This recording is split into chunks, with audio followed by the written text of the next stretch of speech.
Salam Ibu Bapak sidang jemaat yang dikasihi dalam Tuhan Yesus Kristus. Kembali lagi bersama dengan saya Pendeta Henry dalam renungan harian Voice Note Majelis Resort GKI Puruk Cahu. Hari ini kita akan membaca nas Alkitab sesuai dengan Almanak Gereja Kalimantan Evangelis yang terdapat dalam Yehezkiel pasal 33 ayat 1 sampai 6. Sebelum kita membaca dan mempelajari firman Tuhan ini, kita berdoa. Bapa di dalam sorga, kami mengucap syukur karena Engkau senantiasa mengasihi kami dalam keadaan kehidupan kami. Terima kasih kesempatan hari ini kami boleh memulai hari yang baru dengan mendengarkan firman-Mu. Kami mengucap syukur Tuhan atas kesempatan yang baik ini dan kami berdoa agar firman ini semakin meneguhkan, menguatkan kami menjalani aktivitas kami sepanjang hari ini. Berfirmanlah kepada kami ya Bapa, karena kami siap untuk mendengarkannya. Amin. Yehezkiel 33 ayat 1 sampai 6 berkata demikian. Tugas Yehezkiel sebagai penjaga. Lalu datanglah firman Tuhan kepadaku, hai anak manusia, berbicaralah kepada teman-temanmu sebangsa dan katakanlah kepada mereka, kalau aku mendatangkan pedang atas sesuatu negeri dan bangsa negeri itu mengambil seorang dari antara mereka dan menetapkan dia menjadi penjaganya. Dan penjaga ini melihat pedang itu datang atas negerinya, lalu meniup sangkakala untuk memperingatkan bangsanya. Kalau ada orang yang memang mendengar suara sangkakala itu tetapi ia tidak mau diperingatkan, sehingga sesudah pedang itu datang ia dihabiskan, darahnya tertimpa kepadanya sendiri. Ia mendengar suara sangkakala tetapi ia tidak mau diperingatkan, darahnya tertimpa kepadanya sendiri. Kalau ia mau diperingatkan, ia menyelamatkan nyawanya. Sebaliknya penjaga yang melihat pedang itu datang tetapi tidak meniup sangkakala dan bangsanya tidak mendapat peringatan, sehingga sesudah pedang itu datang seorang dari antara mereka dihabiskan, orang itu dihabiskan dalam kesalahannya, tetapi aku akan menuntut pertanggungjawaban atas nyawanya dari penjaga itu. Amin. Saudara yang dikasihi oleh Tuhan, saya pernah menonton film yang menceritakan peristiwa pengeboman pangkalan militer Amerika Serikat oleh tentara Jepang pada Perang Dunia Kedua. Dan pangkalan militer itu bernama Pearl Harbor. Nah, dalam peristiwa pengeboman itu, pangkalan militer itu adalah merupakan pangkalan militer terbesar milik Amerika Serikat yang berada di Hawaii. Nah, dalam peristiwa itu, di dalam film tersebut diperlihatkan sebuah adegan di mana para tentara di pangkalan itu terlambat bangun karena semalamnya mereka berpesta dan mabuk-mabukan. Dan pada pagi-pagi sekali, seorang penjaga dari atas menara melihat bahwa ada banyak sekali pesawat tempur yang mendatangi pangkalan militer itu. Dan itu rupanya tentara Jepang yang menyerang mereka secara tiba-tiba. Dan pangkalan militer ini memang tidak siaga, sehingga kalau menurut catatan di film itu 7 Desember 1941 pangkalan militer itu dibom dan menghasilkan kerugian yang cukup banyak dari negara Amerika Serikat dan menyeret mereka masuk dalam perang dunia. Nah, Bapak, Ibu, dan Saudara yang saya kasih dalam Tuhan, peristiwa ini sama, hampir mirip dengan apa yang menjadi tugas Yehezkiel sebagai penjaga bagi bangsanya, yaitu bangsa Israel.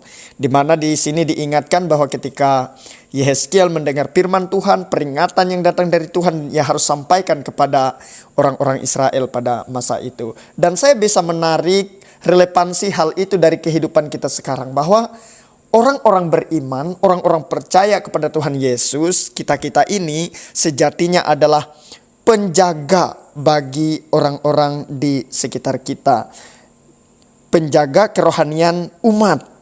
Nah, tugas sebagai penjaga seperti yang dikatakan di dalam ayat 2, kita memiliki tanggung jawab untuk menjaga dan memberikan peringatan kepada sesama kita. Walaupun kadang-kadang peringatan yang berisi tentang kebenaran-kebenaran itu kadang tidak dapat diterima dengan baik, tetapi kita harus terus melakukannya. Dan ayat 3 menunjukkan bahwa harus ada peringatan dan pertobatan. Kadang-kadang kita perlu mengingatkan orang-orang tentang bahaya yang mungkin mengancam mereka. Dan kita melalui nas firman Tuhan hari ini juga harus memberikan diri untuk mengingatkan, mula-mula mengingatkan diri kita ketika kita bertemu dengan firman Tuhan yang tampaknya menohok kita ketika kita melakukan kesalahan dan dosa. Kemudian kita juga bisa menyampaikan hal itu kepada orang-orang seiman kita, sesama kita. Nah, kita juga, hal yang ketiga yang patut kita pelajari, kita juga memiliki tanggung jawab pribadi. Di dalam ayat 4 dan ayat yang kelima tadi, ia berkata kalau ada seorang yang memang mendengar suara sangkakala itu, kalau kita mendengar peringatan, baik ketika kita mendengar khotbah, firman Tuhan, kita baca Alkitab sendiri, kita baca renungan di YouTube dan sebagainya, yang berisi peringatan menyentuh hal-hal yang mungkin salah, tidak dibenarkan menurut firman Tuhan telah kita lakukan, kita juga harus melakukan pertobatan sehingga kemudian hidup kita bisa dipulihkan oleh kasih kuasa Tuhan. Nah, ada yang menarik juga di sini. Yang keempat yang patut kita pelajari dari nas ini bahwa ketidakpedulian kita akan mendapatkan konsekuensi. Ketidakpedulian dalam hal apa? Ayat yang ke-6 tadi berkata, sebaliknya penjaga yang melihat pedang itu datang tetapi tidak meniup sangkakala dan bangsanya tidak mendapat peringatan, sehingga sesudah pedang itu datang seorang dari antara mereka dihabiskan, orang itu dihabiskan dalam kesalahannya, tetapi aku akan menuntut pertanggungjawab atas nyawanya dari penjaga itu. Nah, orang-orang percaya memiliki tugas yang relatif berat karena kita telah mendapat firman Kristus dan firman itu adalah sumber kebenaran. Ketika kita melihat, menjalani hal-hal yang tidak sejalan, tidak selaras dengan firman Tuhan itu, tetapi kita abai, kita membiarkan, tidak bersuara sama sekali, tidak memberikan peringatan, nah itu akan menjadi masalah bagi kehidupan kita. Oleh karena itu, sebenarnya di dalam hidup ini ketidakpedulian kita sebagai orang-orang yang percaya akan menghadirkan masalah ke dalam kehidupan kita sendiri, karena Tuhan akan meminta pertanggungjawaban dari kita karena kita adalah perpanjangan tangannya. Nah, baiklah Bapak Ibu dan Saudara, kita ingat peran seorang prajurit penjaga menara yang ketika melihat bahaya ia segera meniupkan alarm, terompet tanda bahaya sehingga mengingatkan orang-orang bahwa bencana, serangan mungkin terjadi.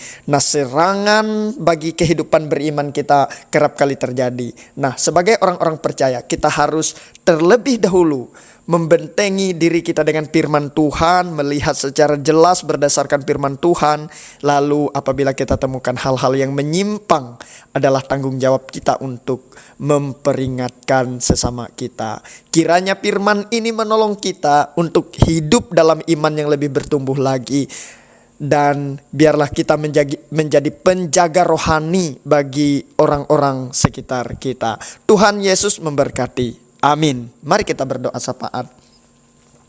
Bapa, kami bersyukur karena pada hari ini kami diberikan kesempatan mendengarkan firman-Mu, bahwa sesungguhnya seperti Yehezkiel kami juga adalah penjaga rohani di sekitar kami, terlebih di kehidupan jemaat, di kehidupan masyarakat dan orang-orang yang ada di sekitar kami. Terlebih lagi secara khusus kami adalah benteng penjaga rohani bagi keluarga kami.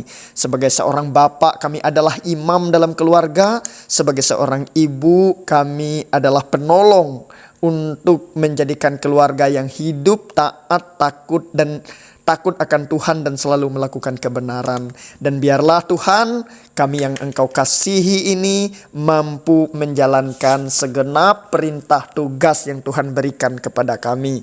Dan kami mau berdoa pada hari ini Tuhan, secara khusus untuk jemaat GKE Luhing Kebujur di Desa Olung Siron. Biarlah kiranya Tuhan memberkati Ibu Pendeta yang bertugas di sana, dan seluruh penetua diakon, pekerja, bahkan seluruh warga jemaat.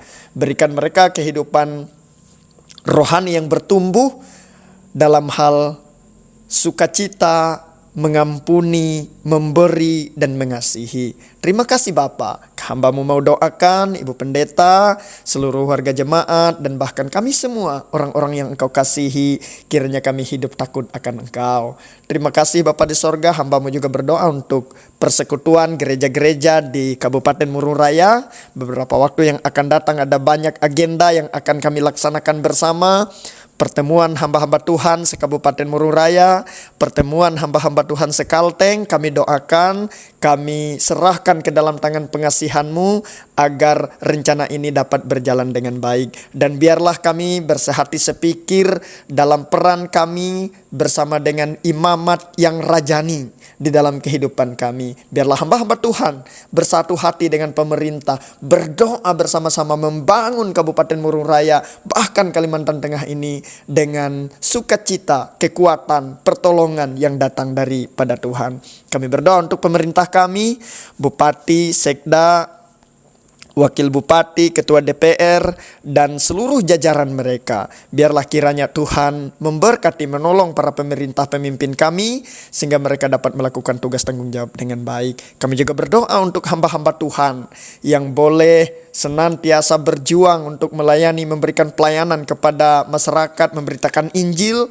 Kami serahkan mereka ke dalam tangan pengasihan-Mu. Dan secara khusus Tuhan, kami berdoa karena pada hari ini Sabtu 9 September 2023 akan dilaksanakan launching Alkitab berbahasa Dayak Siang yang memang kami butuhkan di Kabupaten Murung Raya ini Tuhan. Biarlah kegiatan ini Engkau berkati. Engkau berkati seluruh pengurus, badan penerjemah, dan juga semua orang yang terlibat di dalam kegiatan ini. Biarlah mendapat kasih karunia-Mu. Terpujilah Engkau Tuhan. Kami serahkan kehidupan kami sebagai hamba-hamba-Mu, anak-anak-Mu yang Engkau kasihi. Biarlah kami senantiasa hidup bersekutu, bersehati, dan menjadi berkat. Di dalam nama Tuhan Yesus kami berdoa mengucap syukur seraya mengucapkan doa yang Tuhan ajarkan kepada murid-murid-Mu di masa yang lampau. Bapa kami yang di sorga, dikuduskanlah nama-Mu, datanglah kerjaan-Mu, jadilah kehendak-Mu di bumi seperti di sorga. Berilah kami pada hari ini makanan kami yang secukupnya. Dan ampunilah kami akan kesalahan kami, seperti kami juga mengampuni orang bersalah kepada kami. Jangan bawa kami ke dalam pencobaan, tapi lepaskanlah kami daripada yang jahat. Karena Engkau yang mempunyai kerajaan, kuasa, dan kemuliaan sampai selama-lamanya. Amin. Tuhan Yesus memberkati kita. Salam.